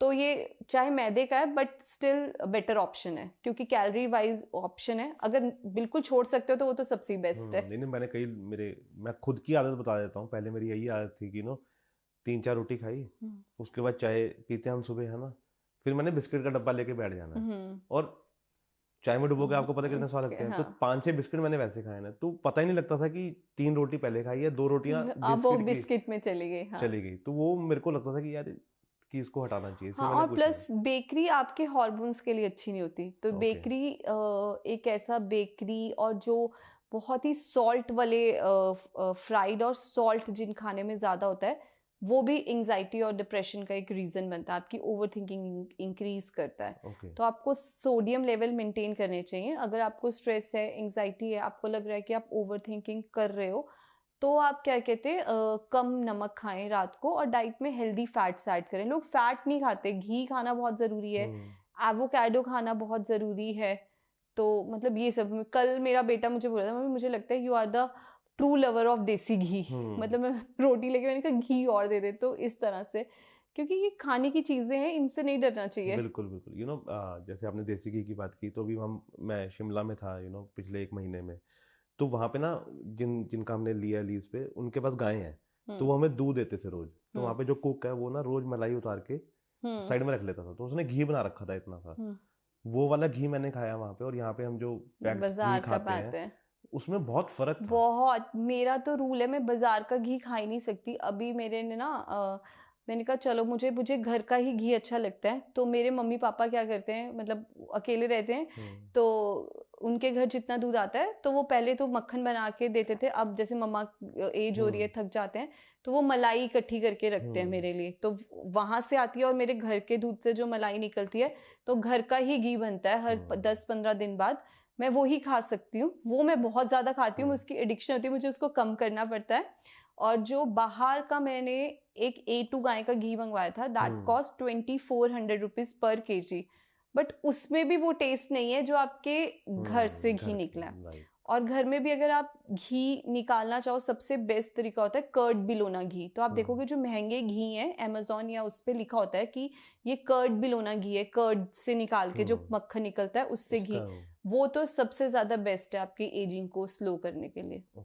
और क्या करना चाहिए एजिंग को स्लो करने के लिए? मैं तो इस पे बहुत ज़्यादा वर्क कर रही हूँ आजकल। मुझे लगता है कि मैं ऑलमोस्ट 40 की होने वाली हूँ, तो मुझे लगता है कि इसी पे ध्यान देना चाहिए बहुत ज़्यादा। मेरे को खुद को टेंशन होने लगी है आप थोड़ी सी। टेंशन मतलब टेंशन से तो और ये इन द सेंस कि पहले जब होता था ना कि ठीक है अभी तो हम है ना 20s में है, फिर 25 में। एक्चुअली क्या होता है कि आयुर्वेदा भी कहता है कि आफ्टर 31 आपको एक दिनचर्या का फॉलो करना चाहिए। तो आपका एक रूटीन और डिसिप्लिन होना चाहिए। एक्सरसाइज आपको डेली करनी ही करनी है। बेस्ट एंटी एजिंग है, आप 20 मिनट करो, 25 मिनट करो, मेरी भी कोशिश ये रहती है कि मैं कभी भी करूं, 20 मिनट्स करूं, 25 मिनट्स करूं, मैंने वर्कआउट करना ही करना है, जिसमें डंबल्स भी रहेंगे, योगा भी इंक्लूड रहेगा, हेल्दी फैट्स खाने हैं, शुगर कट कर दो। मीठा और बेकरी सबसे ज्यादा एजिंग करती है। वही बिस्किट छोड़ने पड़ेंगे। बिस्किट छोड़ दो, मतलब कोशिश कर रही हूँ मैं भी, मतलब जैसे मैरी लाइट या मखाने ले लिए सुबह, या इसकी जगह आप थोड़ा सा रोस्टेड दाल ले लो, एक आधा चम्मच, अगर आपको चाय के साथ लेनी है तो। नहीं, चाय तो मैंने अब कम कर दी है। पहले मेरी बहुत गंदी आदत थी कि सुबह मतलब कि बेड से उठने से पहले चाय पीनी है, फिर उसके बाद उठ के एक पीनी है, तो मैंने सारी बंद कर दी है धीरे धीरे। बिकॉज खाने के साथ चाय मत लो। एक्चुअली जैसे आपने बोला ना, खाना खाया उसके बाद चाय ली, तो ये एक बहुत बड़ी प्रॉब्लम है, एजिंग का मेन कारण है। जैसे चाय या तो पहले ले लो, वैसे तो लेनी ही नहीं चाहिए, बट फिर भी मैं भी लेती हूँ, बहुत सारे लोग लेते हैं। इंडियन फैमिलीज में चाय का एक अलग ही जुनून है, ठीक है, फितूर है, ठीक है। हम दिन में 4 बार पूछ लो, वो 4 बार चाय बार, मतलब चाय के लिए मना नहीं करेगा कोई भी, बट उसको या तो आप सुबह पहले पानी पीजिए, नट्स लो, उसके बाद थोड़ी देर बाद चाय लो, और शाम को लेनी है तो चाय से पहले थोड़ा सा पानी पी लो, एक तो एसिड नहीं बनेगा आपकी बॉडी में।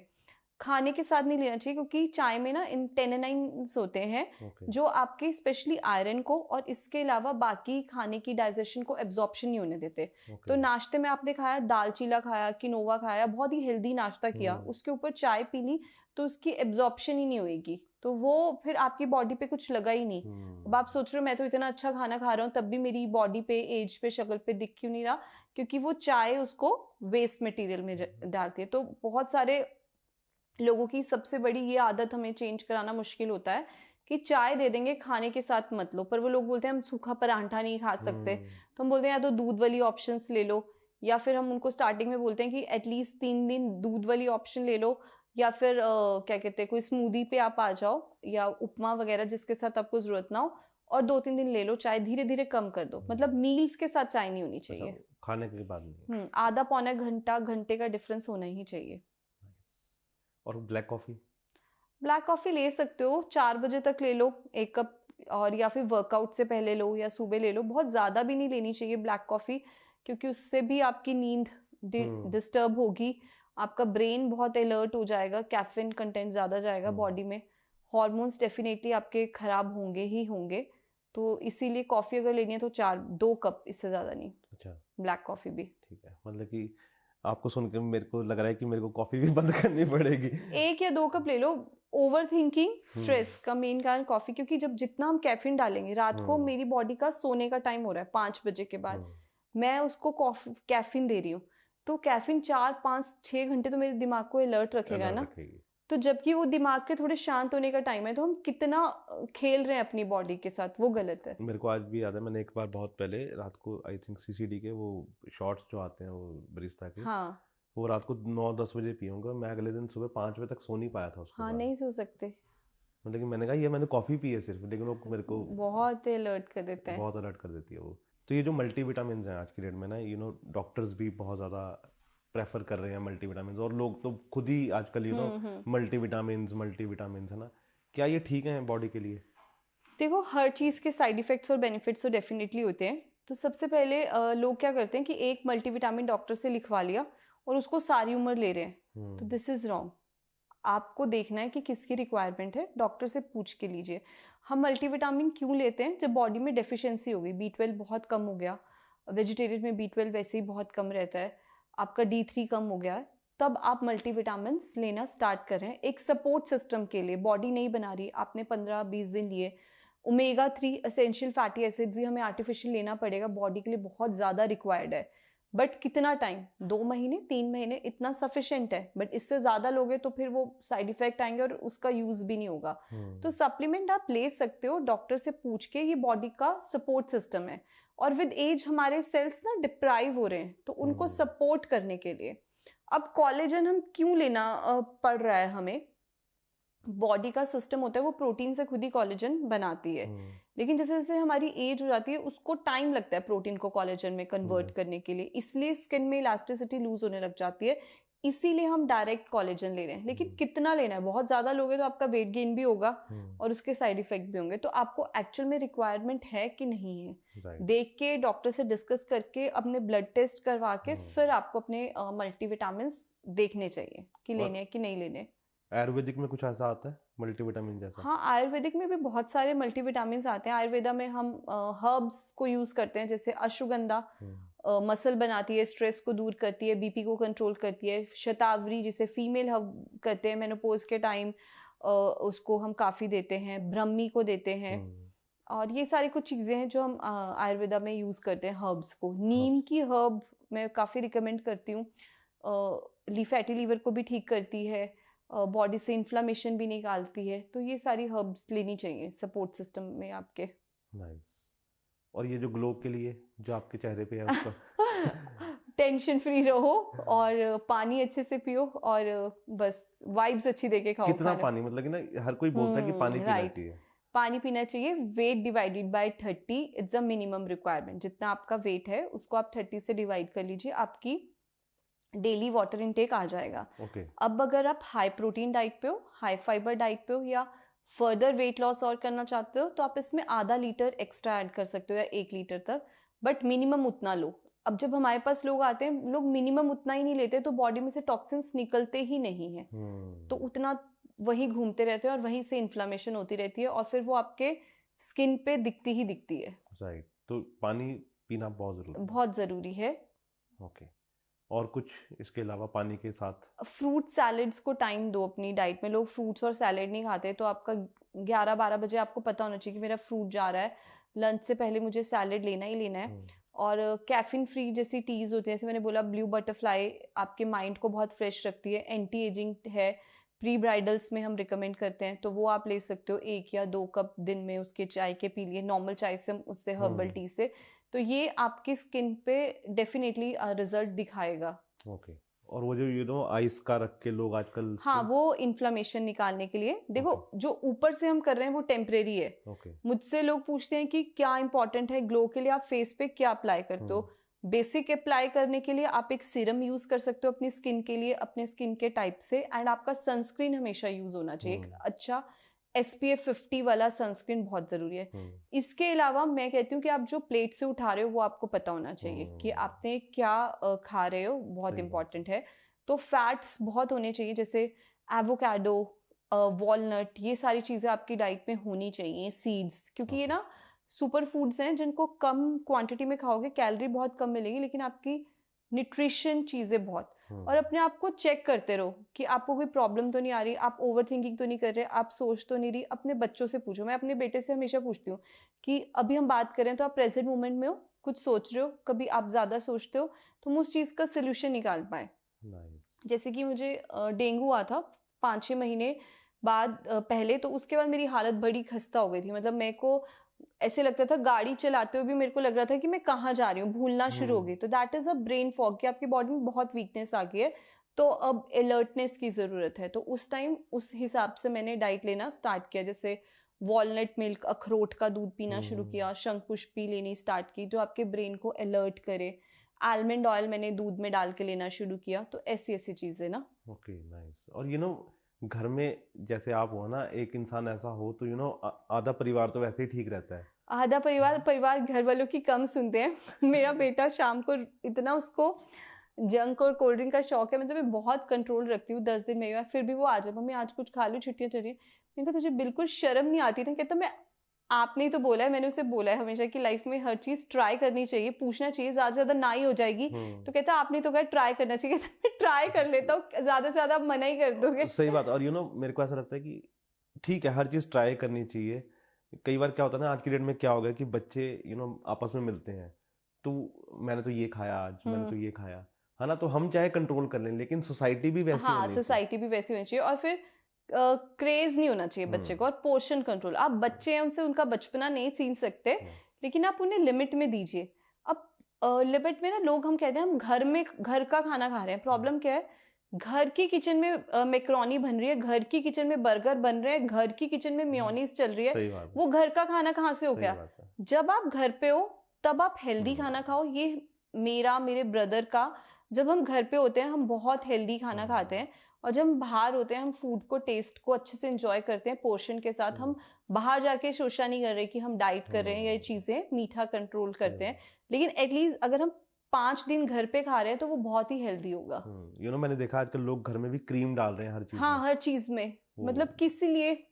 तो फिर आप कह रहे हो कि हम घर पे हेल्दी बना रहे हैं, मेयोनीज तो हेल्दी हो ही नहीं सकती। सबसे पहले तो मेयोनीज मैं बच्चों को बोलती हूँ कि उठा के फेंक देनी चाहिए घर से बाहर। और ऐसी चीजें है ना, एक बार आप मुंह को लगा लो मेयोनीज, इनकी एडिक्शन बढ़ती जाएगी, आप कंट्रोल ही नहीं कर पाओगे। मुझे लगता है भूख और नींद 2 ऐसी चीजें, इनको जितना बढ़ाते जाओ ये बढ़ती जाएंगी, जितना इन पे कंट्रोल करते रहो होती रहेंगी। तो आपको सोना पसंद है वैसे? हाँ, मुझे सोना पसंद है। तो जैसे बीच में मुझे भी थायराइड हुआ, हाइपोथायराइडिज्म, क्योंकि मेरी फैमिली में मेडिसिन नहीं लेती, थ्रू डाइट ही मैंने उसको कंट्रोल किया। तो उसकी वजह से जैसे ज़्यादा नींद आ जाती थी तो उसको मैंने कंट्रोल किया। तो मैंने ये रियलाइज़ किया कि जितना मैं सोने लगूंगी ना, मैं आज दोपहर को सो रही हूँ तो मुझे कल भी नींद आएगी, परसों भी नींद आएगी, तो कहीं ना मुझे कट लगाना पड़ेगा कि आर्ट्स देखने हैं। सही बात है। तो थायराइड को रिवर्स करना आसान है? बहुत ही आसान है, अगर कोई इंसान करना चाहे, लेकिन लोग करना नहीं चाहते क्योंकि वो बहुत आलसी हैं। थायराइड का आपको कंट्रोल करने का सबसे इजी तरीका है कीप मूविंग, वॉक करो, चलो, ठीक है, एक्सरसाइज करो, आपका थायराइड रिवर्स होगा। नीम की टैबलेट मैंने स्टार्ट की थी, वो भी थायराइड में हेल्प करती है। आयुर्वेदिक मेडिसिन आती हैं, कचनार, गूगल, ये सारी चीजें खाओगे तो इससे थायराइड बहुत इजीली रिवर्स हो सकता है। बट अगर एक बार मेडिसिन लग गई तो हम उसे कहते हैं कि आप मिनिमम डोज पे सेट करो, आप उसे मत छोड़ो। क्योंकि जब आप छोड़ देते हो, छोड़ने के बाद आप एक्सरसाइज कर नहीं रहे, आयुर्वेदिक सप्लीमेंट ले नहीं रहे, थायराइड में आपको वाटर इनटेक भी काफी ज्यादा रखना होता है, अगर आप वो नहीं ले रहे तो थायराइड फिर से बहुत ज्यादा बढ़ जाएगा, वो ज्यादा खतरनाक है। तो फिर अगर आप ये सब चीजें नहीं कर सकते तो आप डोज पे आ गए तो आप उसको ले ही लो। पर जितनी भी ये डोजेस हैं अल्टीमेटली आपके लीवर पे तो इफेक्ट करती ही करती हैं, क्योंकि लीवर तो उसने नहीं होता है, लॉन्ग टर्म बीपी है, लॉन्ग टर्म थायराइड की मेडिसिन है, तो बेटर है कि आलसपन छोड़ के इसको हम ठीक करें, या कुछ भी आप स्ट्रेचिंग करो, हाँ वो इम्पोर्टेंट है। और अर्थराइटिस में आते हैं कोई पेशेंट आपके पास? हाँ, अर्थराइटिस वो भी बहुत ज्यादा हो रहा है, जॉइंट पेन है ना, मूवमेंट नहीं करते, इन्फ्लामेशन। देखो आजकल ना सबसे बड़ी बात है कि जितनी भी बॉडी में प्रॉब्लम हो रही है, स्ट्रेस से कॉर्टिसोल बढ़ रहा है, इन्फ्लामेशन हो रही है, इन्फ्लामेशन से हमारे सेल्स अच्छे से डेवलप नहीं हो रहे और हमारे जॉइंट पेन स्टार्ट हो रही है। तो एंटी इन्फ्लामेटरी चीज़ें हमारी डाइट में होनी चाहिए स्किन के ग्लो के लिए भी। तो जैसे आपने सौंफ या मेथी का पानी लेना शुरू किया, और क्या कर सकते हो आप, क्या कहते हैं, ओमेगा 3 ले सकते हो। जो मैंने ये चाय बताई, ये सारी एंटी इन्फ्लामेटरी चाय हैं, तो ये बॉडी से टॉक्सिन्स को रिमूव करती हैं। तो ये सारी चीज़ें आपको अपनी डाइट में ऐड करनी चाहिए। अर्थराइटिस में सेसमे ऑयल से आप मसाज कर सकते हो जॉइंट की। टर्मरिक की टैबलेट या रात को 1 ग्लास में 1 ग्राम पिंच ऑफ टर्मरिक आप डाल के लो, वो भी आपकी अर्थराइटिस की स्टिफनेस को कम करता है। तो आयुर्वेदिक में है इसका इलाज? Okay, nice. तो और क्या खाना चाहिए? मतलब कि आपने इतना कुछ बता दिया, लेकिन थोड़ा सा और कि जो ना आज की इतनी बिजी लाइफ में आसानी से अवेलेबल हो सके। देखो, डे आपको स्टार्ट करना चाहिए अपने पानी से। पानी में आपके हर्बल डिटॉक्स ड्रिंक होने चाहिए, वो आपकी बॉडी के हिसाब से हो सकते हैं। आज के टाइम में बताती हूँ, जैसे हेयर फॉल और स्किन के लिए, डेंगू के बाद मेरा बहुत जबरदस्त हेयर फॉल शुरू हो गया था। मतलब मैं बैठती थी तो मेरे आसपास बाल ही दिखते थे। मेरे घर वाले बोलते थे पहले अपना ट्रीटमेंट कर। तो मैंने कॉम्बिनेशन ऑफ पानी लेना शुरू किया, आंवला, मेथी दाना और कड़ी लीफ का। इतने अच्छे रिजल्ट्स हैं, मैंने अपने क्लाइंट को दिया, मेरा हेयर फॉल बिल्कुल रुक गया। मेरे आंवला 1, मेथी दाना 1/4 टेबलस्पून और कड़ी लीफ 5 to 6। इतना अच्छा एंटी इन्फ्लेमेटरी ड्रिंक है। अभी तो आंवला मिल रहा है तो हर एक को लेना चाहिए। कई बार क्या होता है, लोग आंवला कच्चा शॉट ले लेते हैं, उससे एसिडिटी हो जाती है, जलन शुरू हो जाती है। तो जब हम इसको ओवरनाइट सोक्ड करके बॉयल करके लेते हैं तो आपको ये डाइजेस्ट भी इजीली हो जाता है और आपका हेयर फॉल, आप स्किन देखेंगे अलग सी शाइन आनी शुरू हो जाएगी आपके स्किन में। 20-22 दिन इस पानी को ले सकते हैं आप सुबह। उसके बाद आप अपने नट्स लीजिए, सोक्ड नट्स, आपके आलमंड्स, वॉलनट, उसमें पंपकिन सीड्स ऐड कर सकते हैं, फिग। फिर अपना चाय जो आपको लेनी है। फिर आपका ब्रेकफास्ट में कोशिश करिए कि हाई प्रोटीन ब्रेकफास्ट आपका हो, तो उसमें आप किनोवा ऐड कर सकते हो, एवोकाडो टोस्ट। अब कई लोग बोलते हैं कि मैं एवोकाडो क्यों बोल रही हूँ, क्योंकि इट्स अ फैंसी फूड। जो एवोकाडो की प्रॉपर्टीज हैं आपके ब्रेन सेल्स के लिए बहुत ही अच्छा, ब्रेन सेल को ग्रोथ करता है। फॉरेन में तो लोग छोटे छोटे बच्चों को एवोकाडो के शेक देते हैं, तो आप वो ले सकते हो। अगर वो नहीं खाना तो आप कोकोनट और डेट की स्मूदी ले सकते हो अपनी ब्रेन हेल्थ के लिए, स्किन हेल्थ के लिए। तो ये चीजें ऐड करें। देन 11-12 बजे आपका एक फ्रूट होना चाहिए। उसके बाद आपकी आइदर ब्लू बटरफ्लाई, जैसे थायराइड में लेमन ग्रास बहुत अच्छी है, मैं लेमन ग्रास लेती हूँ। तो lemon grass, fresh lemon grass को बॉईल कर लिया, या लेमन ग्रास के टी बैग्स आते हैं वो आपने लेना स्टार्ट कर दिया।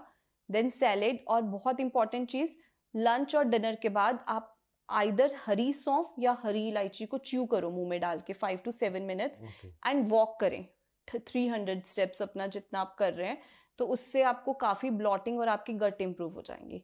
एंड डिनर लाइट रखिए अपना। और डिनर के बाद अगेन सोते हो अगर कुछ नहीं ले रहे तो ल्यूकवार्म वाटर आपने लेना ही लेना है। हमारे आयुर्वेदा में कहा जाता है कि रात को जो हम गर्म पानी लेते हैं वो मेद को, फैट सेल्स को घटाता है, तो वो आपने लेना है ताकि बॉडी में रात को डिहाइड्रेशन ना हो। तो अगर ये एक हेल्दी लाइफस्टाइल अगर इस तरह से हम चलाएं तो हम बहुत सारी बीमारियों से बच सकते हैं। और ये ना कुछ लोगों को लगता है कि diet is a fancy word, ये फैंसी वर्ड ये नेसेसिटी है। और ये आपकी बॉडी का रूटीन है। आपको पता है आपको इस टाइम फ्रूट खाना है और सैलेड खाना है ना, 3-4 दिन बाद आपकी खुद ही बॉडी मांगेगी मुझे फ्रूट और सैलेड खाना है। आप कहीं भी बाहर होगे आप क्रेव करोगे फ्रूट और सैलेड के लिए। इतना भी मुश्किल नहीं है, अगर आपको अपनी सेहत अच्छी रखनी है तो आपको करना चाहिए। डॉक्टर्स के पास जाना, एडमिट होना, तो उससे तो बहुत बेटर है। बाद में लाखों रुपए लगाने से अच्छा है कि पहले थोड़े पैसे वही तो थोड़े लगा के और अपनी हेल्थ में इन्वेस्टमेंट। हम बाकी चीजों में एसेट में इन्वेस्ट करना चाहते हैं, मोबाइल, कपड़े, बट वो तो तभी अच्छे लगेंगे जब हेल्थ होगी। बिल्कुल बिल्कुल। तो हेल्थ में इन्वेस्ट करना सबसे इम्पोर्टेंट है। मैंने बहुत बार लोगों को देखा है, लोगों को मैं कुछ बोल दूँ जैसे एवोकाडो आप क्यों ले रहे हो, आप ब्रोकली क्यों बोल रहे हो, ब्रोकली डिप्रेशन को दूर करती है, बहुत ही अच्छा एंटी एंजाइटी है उसमें, और कैल्शियम बहुत ज़्यादा है उसमें, मैग्नीशियम। तो बट पार्टी के लिए विस्की की बॉटल महंगी सी महंगी आ जाएगी, सही बात है, पिज्ज़ा महंगे से महंगा आ जाएगा, क्लब में जाके आप कहीं पे भी पैसे खर्च लोगे, लेकिन उसके बाद उसको जो डिटॉक्स करके निकालना है उसमें आपको मुश्किल होगी। सही बात है। अच्छा वैसे अगर कोई विस्की वाला है तो कितने दिन में डिटॉक्स होती है बॉडी से? देखो बहुत टाइम लगता है, 3-4 दिन लग ही जाते हैं। और अगर हम तो वैसे बोलते हैं कि आप अल्कोहल नहीं पीना चाहिए, क्योंकि आप उसको मिनिमम डोज में भी पियोगे वो it's like a slow poison, आपकी एज बॉडी पे इफेक्ट करेगा। तो हर कोई एकदम से नहीं सोचता, लोगों को बोलते हैं पार्टी है, इंजॉय करना है, तो आप उसको कम क्वांटिटी में लो। जैसे कि सपोज अगर आप 60 पीते हो या 90 पीते हो तो आप उसको 60 पे ले आओ, एक पैक कम कर दो। उसके साथ सैलड्स लो रेदर देन ग्रिल्ड स्नैक की बजाय, सैलड्स लेना ज़्यादा बेटर है। हमारे इंडिया में तो बटर चिकन वो और उसका खतरनाक कॉम्बिनेशन हो रहा है। और नेक्स्ट डे पानी इनटेक ज़्यादा करिए, जैसे 1-2 गिलास अगले दिन नींबू पानी के पियो, या हम पार्टीज के बाद लोगों को कोकोनट वाटर बहुत पिलाते हैं, सौंफ का पानी बहुत पिलाते हैं, ताकि जो डिहाइड्रेशन हुई है वो खत्म हो जाए। जब आप डिहाइड्रेशन होगी तो सेल्स ड्राई होना शुरू हो जाएंगे, तो फिर कहीं से ग्लो नहीं आएगा। सही बात है। कोकोनट वाटर मेरे को लगता है बहुत ज़्यादा हेल्प करता है। हाँ बहुत हेल्प करता है, बट वो भी हमें देखना पड़ता है कि उसमें पोटेशियम लेवल बहुत हाई है, तो किडनी पेशेंट्स को हम नहीं देते। अच्छा। जैसे जैसे बुजुर्ग लोग हो जाते हैं उनको बहुत ज़्यादा कोकोनट वाटर नहीं देते, कम क्वांटिटी में देते हैं, क्योंकि फिर वो पोटेशियम बढ़ के किडनी को इफेक्ट करता है उनके। हर चीज़ का एक वो है कि मॉडरेशन इज द की, तो portion control is the key. तो अगर आपका 2 पीस उठाने का मन है तो आप आधा ही उठाओ, वो ज़्यादा बेटर है। कल मेरे साथ ऐसे ही हुआ, मैं हमारे फ्रिज में ना ऑफिस में बर्फी पड़ी है, तो मैंने डब्बा खोला, मैं शुगर को ना बहुत कम करता हूँ, तो मैंने डब्बा खोला, मैंने कहा नहीं खानी, मैंने बंद कर दिया। मैं अपने दोस्त के ऑफिस गया, उसका एम्प्लॉय ना ऐसे गुजिया लेके आ गया, मैंने कहा, और ना वो उसने बड़े प्यार से कि सर एक ले लीजिए, मैंने कहा यार मैं वहाँ मना करके इसको मना नहीं कर पाऊंगा, मैंने उठाना पड़ा, और बाद में इतनी गिल्ट हो रही ना मुझे कि यार अब खा लिया तो गिल्ट भी नहीं करनी, ये भी मैं ये कहती हूँ कि गिल्ट से लोग ज़्यादा हो जाते हैं। ठीक है, मीठा नहीं खाना चाहिए, आई 100% एग्री। जैसे कैंसर पेशेंट्स हैं, किडनी है, एज वाले पेशेंट को बिल्कुल नहीं खाना चाहिए, लेकिन फॉर अ चेंज हम कभी खा लेते हैं तो गिल्ट नहीं करना, क्योंकि गिल्ट से और ज्यादा स्ट्रेस बन जाएगा। उसका तो साइड इफेक्ट कम होगा, गिल्ट से जो हमारा कॉर्टिसोल हिलेगा उसके साइड इफेक्ट ज्यादा होगा। बहुत होता है। एक दिन मैंने पिज्जा खा लिया, अच्छा मजे मजे में पहले इंसान खा लेता है, उसके बाद सोचता है यार, ये एक बहुत बड़ी प्रॉब्लम है मोटापे की या वेट बाउंस बैक होने की। हम आधी से ज्यादा जिंदगी ना अपनी गिल्ट में रहते हैं, तो हम उस फूड को भी इंजॉय नहीं कर पाते। खा लिया ठीक है, नेक्स्ट डे नहीं खाएंगे, एक्सरसाइज कर लेंगे, इट्स ओके। तो ऐसा कुछ नहीं है, कभी कभी हम इंसान है, and food is for our emotional health also. India में फूड के पे ही इतनी चर्चाएं होती हैं, रिश्ते जुड़ते हैं खाने पे ही, तो उसको भी इंजॉय करके खाना चाहिए, गिल्ट नहीं होना चाहिए, टेंशन फ्री रहना है ऑलवेज। हमेशा मैं अगर एंड करूँ इस पॉडकास्ट का तो मैं यही कहूँगी कि बार बार अपने आप को रिमाइंड करवाओ कि आपके फिजिकल और मेंटल हेल्थ आपकी प्रायोरिटी है, आपने अपने पीस को प्रोटेक्ट करना है, तो इसलिए स्ट्रेस लेना ही नहीं, चाहे बाहर वाले या दुनिया वाले कितना भी देना चाहे। तो एक शील्ड होनी चाहिए कि वो इससे ज्यादा मेरे एंटर नहीं होना चाहिए। तो कैसा लगा आपको बात करके? बहुत ही अच्छा, आप बताइए। सच में बताओ? नहीं, सच ही अच्छा लगा मुझे। ना मैं लास्ट में अपनी तारीफ करवाता हूँ थोड़ी सी, तो आप कर सकते हो थोड़ी सी। नहीं, बहुत अच्छा लगा, बहुत ही अच्छे क्वेश्चंस आपने पूछे और बहुत डीप लेके गए आप। कहाँ से शुरू किया और कहाँ हम पहुंचे, एक जर्नी डिस्कशन हुई। बिल्कुल, और मैं दोबारा बैठना चाहूंगा, बिकॉज ये तो सिर्फ था जो हमने डाइट और आप जो करते हो ना, एक इंटरव्यू ऐसा जिसमें सिर्फ और सिर्फ सिर्फ विभा की बात हो रही है, कि क्या वो अकेले बैठती है, हाँ, क्या वो अकेले में सोचती है, डेफिनेटली सोचते हो वैसे? हाँ, मैं तो अपने ड्रीम्स दुनिया में ही रहती हूँ, अपनी ड्रीम की। तो मेरा मतलब शुरू से है कि मुझे एक सक्सेसफुल बिजनेस वूमेन बनना है। तो किसी को ट्रस्ट हो या ना हो मुझ पे, मुझे अपने ऊपर बहुत ट्रस्ट है और मुझे अपने ड्रीम से भी बहुत ट्रस्ट है। और मुझे लगता है कि मैंने खुद से ही स्टार्ट किया था एक छोटे से क्लिनिक से, और उस मतलब ना मैंने अपने पेरेंट्स की सपोर्ट ली थी ना अपने हस्बैंड की, क्योंकि मैं नहीं चाहती थी कल को बिजनेस ना चले तो कोई मुझे सुना दे चक्के की बिजनेस लॉस कर दिया। मैं बड़ी सेल्फ रिस्पेक्ट वाली वूमेन हूँ, मैं टॉलरेट नहीं कर पाऊंगी। तो इसीलिए तो मैं अपने सपनों की दुनिया में ही रहती हूँ। क्योंकि तो अभी क्या एक मैनिफेस्टेशन है? मैनिफेस्टेशन कि वर्ल्ड की सबसे अच्छी डाइटिशियन और बिजनेस वुमेन बनना है। ओके, तो जब वो अभी कंप्लीट हो जाएगा तो हम फिर बैठ के एक इंटरव्यू करेंगे। हाँ, चल ही रहा है, वो तो एक लंबी जर्नी है, मुझे लगता है till the last breath of my life ये चलती रहेगी। हाँ, कि मुझे चलती रहेगी। और मैं तो यही कहूँगा कि एंड आप अम्बाला में भी जाती हैं, वहाँ पे अम्बाला में एक रेडियो स्टेशन है माइंड ट्री, वहाँ पे भी शो करते हो आप, है ना? तो ऐसे ऑल ओवर इंडिया में आपके सारे शोज चले, आपके क्लिनिक्स खुले, है ना? तो ये जो रेडियो का शो था, ये कैसे आया माइंड में?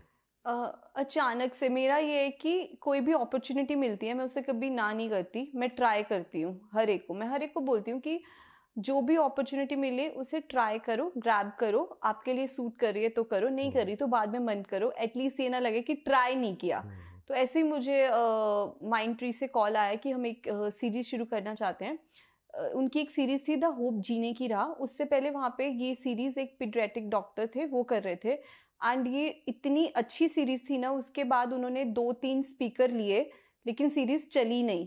तो फिर मेरे पास आया, मुझसे पहले 2-3 एपिसोड रिकॉर्ड हुए बट सीरीज की टीआरपी नहीं आई। फिर हमने स्टार्ट किया द होप जीने की राह, और उसमें भी हमने कुछ खास नहीं, जैसे हम आज बातें कर रहे हैं उसमें हम ऐसे ही बातें करते हैं कि लोगों को मैं यही सिखाती हूँ कि स्ट्रेस फ्री रहना है। एक एक टॉपिक पे बात करते हैं, वात पित्त कफ हो गया, आयुर्वेदा, डाइट, ड्रिंक्स, इन सब चीज़ों पे। और ये सीरीज एक्चुअल में इतनी हिट हुई, मैंने कभी सोचा नहीं था। मुझे अच्छे अच्छे डॉक्टर्स तक के कॉल आए कि हमने गाड़ी रोक के आपकी सीरीज को सुनते हैं। मुझे लोगों ने रिकॉर्डिंग करके अपनी गाड़ी से भेजना शुरू किया और टैग करना शुरू किया। तब मुझे लगा कि बहुत अच्छा हुआ मैंने इस अपॉर्चुनिटी को ट्राई किया। मेरे क्लिनिक में क्लाइंट्स आने शुरू हुए, एंड मिनिस्ट्री ऑफ जो ब्रॉडकास्ट एंड इंफॉर्मेशन टेक्नोलॉजी है वो एवरी ईयर सीरीज जाती हैं। तो थीमेटिक सीरीज में आउट ऑफ 465 पूरे इंडिया से रेडियो सीरीज गई थी और मेरी सीरीज को फर्स्ट प्राइज मिला था। क्या बात है! तो मतलब पूरे इंडिया से पसंद की गई। सही बात है, प्राउड फीलिंग होती है ना कि जो हम कर रहे हैं वो अच्छा कर रहे हैं सोसाइटी हाँ, के लिए। मतलब मुझे लगता है कि मैं कनेक्ट कर पाती हूँ लोगों से। ऐसा लोगों ने कहा कि आप कॉम्प्लिकेटेड चीज़ों को भी इजी करके समझाना चाहते हो। जैसे मैंने बोला ना कि डाइट कोई फैंसी वर्ड है ही नहीं, हम सबके लिए ज़रूरी है। मोटा पतला नहीं, हमारी मेंटल हेल्थ, इमोशनल हेल्थ, इन सब चीज़ों के लिए ज़रूरी है। आई होप कि आपका शो चलता रहे। आप कौन से डे पे आता है आपका शो? वेडनेसडे और थर्सडे 11 to 12 आता है 91.2 FM पे। 91.2 FM और रेडियो माइंड ट्री पे। यस, गुनगुनाते रहो। Thank you. है ना? हाँ, यही है ना उनकी टैगलाइन? यही टैगलाइन है। बिकॉज मैंने भी उनके वॉइस ओवर्स किए हैं बहुत सारे। ओके। तो योगेश मेरा फ्रेंड है बहुत अच्छा, तो इसलिए तो thank you so much ma'am. और आई होप कि आपकी जितनी विशेष हैं सब पूरी और क्लिनिक और ज़्यादा खुले। Thank you so much, pleasure is all mine. Yes, और बस ऐसे ही तरक्की, बिकॉज अच्छा लगता है जब मैं पहले मिला था आपसे तब आप, आई थिंक मैं पंचकुला आया था उस समय आपके घर पे इंटरव्यू रिकॉर्ड करने, है ना? और आज आपको देखता हूँ तो आपने भी ग्रो किया बहुत ज़्यादा, और ज़्यादा ग्रो करो आप। Thank you so much. आपके साथ ये अच्छा लगा मुझे कि आज तक मैंने इतने पॉडकास्ट किए हैं, इंटरव्यूज दिए हैं, किसी ने बचपन से नहीं स्टार्ट किया, बचपन में आप लेके गए मुझे वापस Ambala, born and brought up, parents, family, वहां से कोई हर कोई मेरी सक्सेस के बाद में जानना चाहता है, लेकिन बेस तो वहीं से स्टार्ट हुआ। तो वो आपने मेरी एक आदत है, वो थोड़ा सा रह गया बीच में, वो हम नेक्स्ट टाइम पूरा करेंगे। बिकॉज मेरा ना ये मानना होता है कि आज जो हम हैं वो हमारे बेस की वजह से हैं। यस, है ना, तो अब वो कैसा था तो उससे पता लग जाता है कि इंसान कैसा है। Definitely. Thank you so much. You are welcome.